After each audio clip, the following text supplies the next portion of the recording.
আসসালামু আলাইকুম ওয়ারাহমাতুল্লাহি ওয়াবারাকাতুহ। কখনো কি ভেবেছেন মানবজাতির শুরু কোথায়? কে ছিলেন প্রথম মানুষ?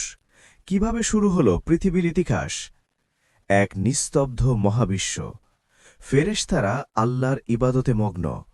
হঠাৎ এক ঘোষণা, আমি পৃথিবীতে একজন প্রতিনিধি সৃষ্টি করতে যাচ্ছি। ফেরেশতারা বিস্মিত, কে সে, কেন সে? এবং তারপর মাটি থেকে গড়ে ওঠে এমন এক সৃষ্টি যার গল্প আজও মানব সভ্যতার ভিত কাঁপিয়ে দেয়। এটি শুধু একজন মানুষের গল্প নয়, এটি আপনার গল্প, আমার গল্প, সমস্ত মানবজাতির সূচনার গল্প।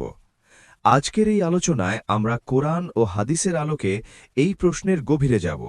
ইনশাআল্লাহ আজকের পর এই বিষয়ে আপনার মনে আর কোনো সংশয় থাকবে না। চ্যানেলে নতুন হলে এখনই সাবস্ক্রাইব করুন এবং বেলটা প্রেস করে রাখুন, কারণ এই রমজানে আমরা এরকম গুরুত্বপূর্ণ অনেক বিষয় নিয়ে কথা বলবো। চলুন শুরু করি। বিসমিল্লাহির রহমানির রহিম। আজ আমরা ফিরে যাব সময়ের একদম শুরুতে, যখন ছিল না কোনো সভ্যতা, না কোনো নগর, না কোনো ভাষা, ছিল শুধু আল্লাহর ইচ্ছা। ইসলামের দৃষ্টিতে মানবজাতির ইতিহাস শুরু হয় আল্লাহর সরাসরি সৃষ্টি দ্বারা। প্রথম মানুষ, প্রথম নবী, প্রথম পিতা হযরত আদম আলাইহিসসালাম। কোরআনের বহু সূরায় তার ঘটনা বর্ণিত হয়েছে। সূরা আল বাকারা, আল আরাফ, আল হিজর, তাহা। এই ঘটনা শুধু ইতিহাস নয়, এটি আমাদের পরিচয়, আমাদের মর্যাদা, আমাদের পরীক্ষা।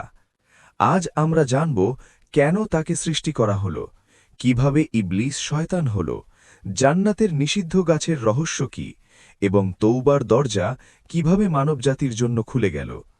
আল্লাহ তাআলা ঘোষণা করলেন, ইন্নী জাঈলুন ফিল আরদি খলিফা, আমি পৃথিবীতে একজন প্রতিনিধি সৃষ্টি করব। সূরা আল বাকারা 2:30। ফেরেশতারা প্রশ্ন করলেন, হে আমাদের রব, আপনি কি এমন কাউকে সৃষ্টি করবেন যে পৃথিবীতে ফাসাদ করবে, রক্তপাত করবে? তারা জানতেন না ভবিষ্যৎ, তারা শুধু আশঙ্কা করছিলেন। আল্লাহ বললেন, আমি যা জানি তোমরা তা জানো না। এই বাক্যের ভেতর লুকিয়েছিল মানবজাতির সম্ভাবনা, ভুল করার ক্ষমতা, কিন্তু তওবা করার শক্তিও। আল্লাহ তাআলা আদমকে সৃষ্টি করলেন মাটি থেকে।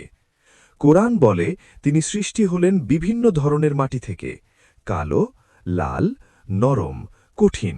সূরা আল হিজর 15:26। এই কারণেই মানুষ বৈচিত্র্যময়, রং ভিন্ন, স্বভাব ভিন্ন, চরিত্র ভিন্ন। সহিহ হাদিসে এসেছে, আল্লাহ পৃথিবীর সব স্থান থেকে মাটি সংগ্রহ করেন। আবু দাউদ। তারপর সেই মাটি রূপ পেল, আকৃতি পেল, এক নিস্তব্ধ দেহ, যার ভেতরে তখনও প্রাণ প্রবেশ করেনি। ফেরেশতারা তাকিয়ে আছেন, ইবলিসও সেখানে। ইবলিস তখনও ফেরেশতাদের সঙ্গে ইবাদতে ছিল। সে ছিল জিনদের মধ্যে সবচেয়ে ইবাদতগার। কিন্তু তার অন্তরে জন্ম নিল এক অদৃশ্য আগুন, অহংকার। সে দেখছিল মাটি থেকে গড়া এক সৃষ্টি। তার মনে প্রশ্ন, এ কি আমার চেয়ে উত্তম? দৃশ্য 4, রূহ ফুঁকে দেওয়া। তারপর এলো সেই মহামুহূর্ত। আল্লাহ আদমের মধ্যে তার সৃষ্টি করা রূহ ফুঁকে দিলেন। সূরা আল হিজর 15:29। দেহ কেঁপে উঠল, চোখ খুলল, শ্বাস প্রবাহিত হল। মানব ইতিহাস শুরু হল। প্রথম শব্দ, প্রথম দৃষ্টি, প্রথম চেতনা। আল্লাহ আদমকে শিক্ষা দিলেন সমস্ত বস্তুর নাম। সূরা আল বাকারা 2:31। ফেরেশতাদের সামনে পরীক্ষা। তাদের জিজ্ঞেস করা হল, এই বস্তুগুলোর নাম বলো। তারা বললেন, আমরা তো শুধু সেটুকুই জানি যা আপনি শিখিয়েছেন। তারপর আদম বললেন, সব নাম। এখানেই মানবজাতির মর্যাদা প্রতিষ্ঠিত হল, জ্ঞান। আল্লাহ বললেন, আদমকে সিজদা করো। সব ফেরেশতার সিজদা করলেন, একজন ছাড়া, ইবলিস। সে বলল, আমি তার চেয়ে উত্তম।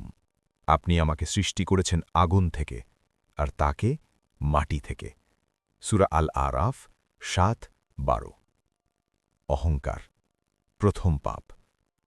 আল্লাহ বললেন, তুমি এখান থেকে নেমে যাও, তুমি অভিশপ্ত। ইবলিস শপথ করল, আমি তাদের সরল পথ থেকে বিভ্রান্ত করব। সূরা আল আরাফ 7:16। মানবজাতির চিরশত্রু ঘোষণা করা হল। আদম আলহিসাল্লাম এবং হাওয়া আলহিসাল্লাম জান্নাতে বাস করছিলেন। সুখ, শান্তি, নিরাপত্তা। শুধু একটি নির্দেশ, একটি গাছের কাছে যেও না। সূরা আল বাকারা 2:35। ইবলিশ এলো ফিসফিসিয়ে।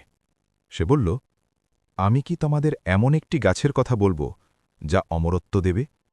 সূরা তহা 20:120। সন্দেহ জন্ম নিল, কৌতূহল জাগল। তারপর তারা সেই গাছ থেকে খেলেন। হঠাৎ তাদের পোশাক খুলে গেল, লজ্জা প্রকাশ পেল। তারা জান্নাতের পাতা দিয়ে নিজেদের ঢাকতে লাগলেন। আল্লাহ বললেন, আমি কি তোমাদের নিষেধ করিনি? নিস্তব্ধতা, অনুতাপ। তারপর মানব ইতিহাসের প্রথম তওবা।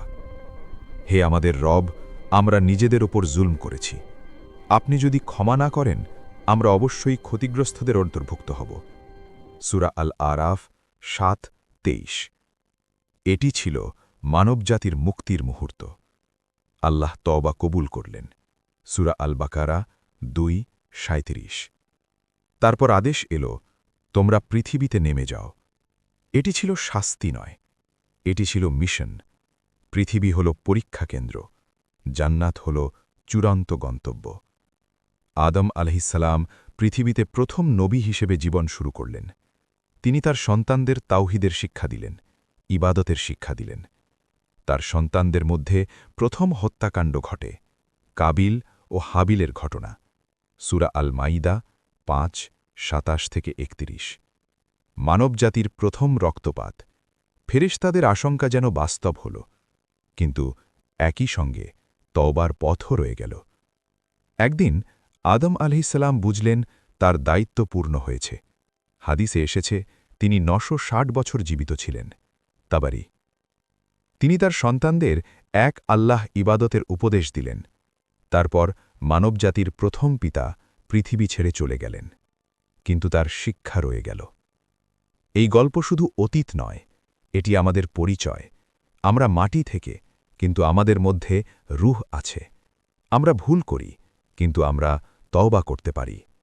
শয়তান আমাদের শত্রু, কিন্তু আল্লাহ আমাদের রব। মানবজাতির প্রথম পাপ ছিল অহংকার, প্রথম মুক্তি ছিল তওবা। আজও শয়তান একই কৌশল ব্যবহার করে, সন্দেহ, প্রলোভন, অহংকার। কিন্তু তওবার দরজা এখনও খোলা। আদম আলাইহিসসালামের গল্প আমাদের শেখায়, পতন লজ্জার নয়, পতনের পর উঠে দাঁড়ানোই মর্যাদা। আমরা ভুল করতে পারি, কিন্তু আমরা ক্ষমা চাইতে পারি। এটাই মানবজাতির সম্মান।